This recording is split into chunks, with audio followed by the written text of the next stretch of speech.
जय जिनेंद्र भाइयों और बहनों, प्राचीन समय की बात है। जनक वंश में विपश्चित नामक एक प्रसिद्ध राजा हुए। विपश्चित बड़े धर्मात्मा, सदाचारी और दयालु राजा थे। उन्होंने युद्ध में कभी पीठ नहीं दिखाई थी, याचक को कभी निराश नहीं लौटने दिया था। उन्होंने अनेक वर्षों तक पृथ्वी पर सुख भोगे। तत्पश्चात वृद्धावस्था में पुत्रों को राज्य सौंपकर स्वयं वन में जाकर कठोर तप करने लगे। वही तपस्या द्वारा भगवान का स्मरण करते हुए उन्होंने प्राण त्याग दिए। मृत्यु के बाद विपश्चित को नरक में डाल दिया गया, जहाँ वे भयंकर कष्ट भोगने लगे। एक दिन एक यमदूत वहाँ आया। उसे देखकर राजा विपश्चित बोले, यमदूत, कृपया बताओ कि मैंने अपने जीवन में ऐसा कौन सा पाप किया था जिसके कारण मुझे यह भयंकर और पीड़ादायक नरक भोगना पड़ रहा है। मैंने अपने राज्य में अनेक यज्ञ किए, धर्मानुसार पृथ्वी का पालन किया, याचकों को भरपूर दान दिया, प्रजा का भली भांति पालन किया। इतना पुण्य अर्जित करने के बाद भी किस कर्म के कारण मुझे यहाँ नरक में आना पड़ा? यमदूत बोला, राजन, आपने जो कहा है वह उचित है, किंतु आपने एक छोटा सा पाप भी किया था। आपकी पत्नी पिवरी एक समय ऋतुमती हुई थी, किंतु उस समय राजकुमारी सुशोभना पर आसक्त होने के कारण आपने उसके ऋतुकाल को सफल नहीं बनाया। वहाँ आपके स्पर्श सुख से वंचित रह गई।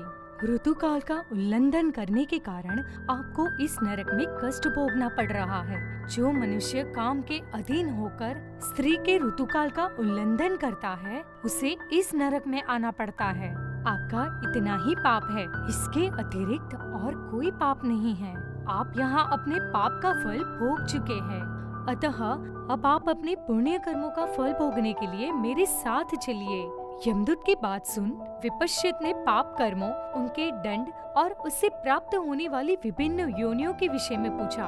यमदूत ने इस विषय में विस्तार से बताया। तत्पश्चात विपश्चित ने पापी मनुष्यों और पुण्यात्मा मनुष्यों की पहचान बताने का आग्रह किया।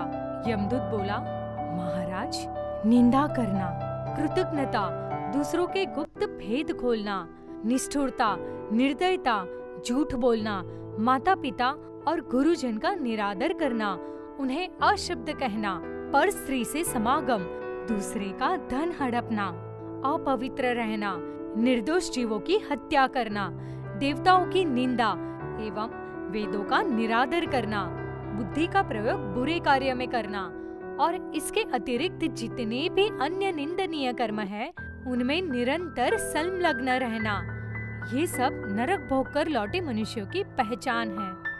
जीवों पर दया करना, अच्छे और सत्य वचन बोलना, परलोक के लिए पुण्य कर्म करना, गुरु, देवता, माता पिता और महात्माओं का आदर करना, अच्छे कर्म करना, सबके प्रति मित्र भाव रखना और अन्य जो भी श्रेष्ठ कर्म है उन्हें करना, ये सब स्वर्ग भोग कर लौटे मनुष्यों की पहचान है। राजन, मैंने आपके समस्त प्रश्नों के उत्तर दे दिए। कृपया अब आप मेरे साथ यहाँ से चलने का कष्ट करें। विपश्चित जैसे ही यमदूत के साथ चलने को उद्यत हुए, वैसे ही वहाँ यातना भोगने वाले प्राणी चिल्लाते हुए बोले, राजन, कुछ और समय यहाँ ठहरकर हम पर कृपा करें। आपके शरीर को छूकर आने वाली वायु, कष्ट, रोग और दुखों को समाप्त कर हमारे मन को सुख प्रदान कर रही है। उनकी बात सुनकर विपश्चित बोले, यमदूत, मेरे यहाँ रहने से इन्हें सुख कैसे प्राप्त हो रहा है? मैंने ऐसा कौन सा कर्म किया था जिससे इन पापी मनुष्यों पर सुख की वर्षा हो रही है? यमदूत बोला, राजन, आपने सदा देवताओं, पितरों, अतिथियों और ब्राह्मणों को भोजन करवाने के बाद भोजन किया। आपने तन, मन और धन से उनकी सेवा की, इसलिए आपके शरीर को छूकर बहने वाली वायु सुख प्रदान करने वाली है। इसके कारण ही नरक की यातना का इन पापियों पर कोई प्रभाव नहीं होता। आपके पुण्य तेज से इनके कष्ट समाप्त हो गए हैं। आइए अब यहाँ से चले, स्वर्ग के द्वार आपके लिए खुल गए हैं। पापी जीवों को यही छोड़कर आप स्वर्ग में पुण्य से प्राप्त होने वाले भोगों का आनंद लीजिए। विपश्चित बोले, हे यमदूत, पीड़ित प्राणियों को दुख से मुक्त कर उन्हें शांति प्रदान करने से जो सुख मिलता है वह मनुष्यों को स्वर्ग में अथवा ब्रह्मलोक में भी नहीं मिल सकता। यदि मेरे निकट रहने से इन्हें सुख मिलता है तो मैं अचल होकर यही रहूंगा। दुखियों को त्याग कर स्वयं सुख भोगने वाला कभी शांति प्राप्त नहीं कर सकता। इनके सुख के अतिरिक्त मुझे कुछ नहीं चाहिए। मुझे यही छोड़कर तुम लौट जाओ। तभी वहाँ एक दिव्य विमान प्रकट हुआ जिसमें से भगवान विष्णु, इंद्र, सूर्य, धर्मराज तथा अन्य देवगण उतरे। वे राजा विपश्चित को अपने साथ स्वर्ग ले जाने आए थे। सबसे पहले धर्मराज बोले, राजन, आपने अपने धर्म का भली भांति पालन किया है। दुख अथवा सुख किसी भी अवस्था में आपने कभी मेरा अनादर नहीं किया। आपके उन्हीं पुण्य कर्मों के कारण हम आपको स्वर्ग ले जाने आए हैं। आप कृपया इस विमान में सवार हो जाए। विपश्चित बोले, प्रभु, यदि आप मुझे स्वर्ग लोक में ले जाना चाहते हैं तो सर्वप्रथम इन जीवों को नरक से मुक्त करने की कृपा करें। इनके उद्धार के लिए मैं अपने समस्त पुण्यों को दान करने को तैयार हूँ।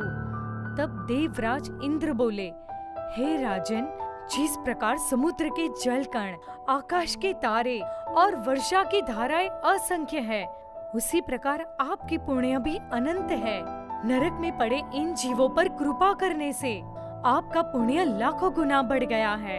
अपनी उदारता के कारण आज आपने और भी ऊंचा स्थान प्राप्त कर लिया। आपकी दयालुता और धर्मपरायणता से प्रसन्न होकर मैं इन सभी जीवों को नरक की इन यातना से मुक्त करता हूँ। यह कहकर देवराज इंद्र ने नरक में पड़े हुए उन समस्त जीवों को मुक्त कर दिया। राजा विपश्चित पर फूलों की वर्षा होने लगी और स्वयं भगवान विष्णु उन्हें विमान में बिठाकर अपने दिव्य धाम में ले गए। वर्तमान काले जे परिचय संस्कृतिना पवने धर्म कर्मनी मान्यताમાં કડાકો બોલાવ્યો। લોકો જે દુખી રહ્યા છે પૂર્વ શાસ્ત્ર વાંચન વાંચી કોઈ જીવ પામે, સન્માર્ગે વળે, કર્મને માનતો થાય, એ જ અપેક્ષા।